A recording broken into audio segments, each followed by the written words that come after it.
जैसा कि एक दो बड़ी पुरानी सहेलियां थी, दोनों धीरे धीरे उम्र बीती, दोनों का विवाह हुआ। तो एक राजा के घर में ब्याही गई, दूसरी एक माली के घर में ब्याही गई, एक साधारण परिवार की थी तो केवट के घर में ब्याही गई। दोनों सहेलियां बड़ी प्रगाढ़ थी, दोनों की मित्रता प्रगाढ़ थी।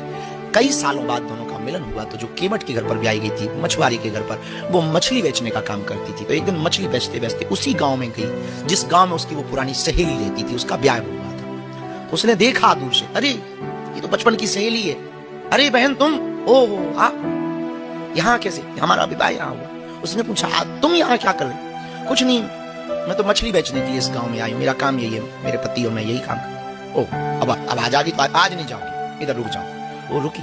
तो जो सहेली थी, जो माली के घर जिसका विवाह हुआ था, उसने सोचा बहुत दिन बाद सहेली आई है, मेरा काम फूलों का है, क्यों ना मैं इसके लिए बड़ी सुंदर व्यवस्था करूं। तो उसने कहा आज रात रुको। तो भोजन बढ़िया पवाया, सब कुछ कराया। रात को बिस्तर पर उसने सुगंधित फूलों को डाला। इतने सुगंधित पुष्प, बड़े अच्छे सुगंधित, गुलाब के भी, कनेर के भी, और बड़े मदार के भी, बड़े सुंदर सुंदर गेंदा के भी, सुंदर सुंदर सुगंधित पुष्पों को डाला और कहा आ बहन कुछ देर बातें करते। तो बहुत देर बातें करते रहे, बचपन की बातें करते रहे, दोस्त थे, पक्के दोस्त थे। तो बाल्यकाल की चर्चा, हंसी ठिठोली होती रही। अब बहुत रात हो गई तो उसने कहा कि एक काम कर, तू सो जा। अब वो सोने गई तो 2-3 घंटे बाद मालिनी के मन में विचार आया कि मैं जरा देख लूं कि ठीक से सोई है कि नहीं सोई है। तो जैसे ही वो अंदर गई तो उसने देखा कि वो जाग रही। तो पूछा क्या बात है कि तू जाग क्यों रही, क्या बात है, नींद नहीं आ रही, कोई चिंता है, कोई टेंशन है, कोई बात है तो मुझे बता।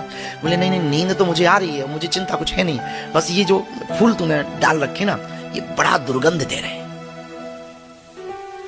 तो वो मालिनी हंसी, बोली बाबरी है, दुर्गंध फूल दे रहे हैं? तेरी जो छबलिया है जिसमें तुम मछलियां बेचती हो, उनसे दुर्गंध आती है। उसने कहा नहीं नहीं, मेरी वो छबलिया मेरे बिस्तर पे रख दो, दरअसल उससे तो सुगंध आती है, दुर्गंध तो फूलों से आ रही है, और ये इतनी तेज दुर्गंध है कि मैं सो नहीं पा रही हूं, मेरा सिर चढ़ रहा है, और मुझे ऐसी दुर्गंध पसंद नहीं। मालिनी बड़ी चौंकी, बोली थोड़ा दिमाग तुम्हारा ठीक है, इसको तुम दुर्गंध कहती है, उस मछलियों की जो छबलिया है उसको तू सुगंध कहती है।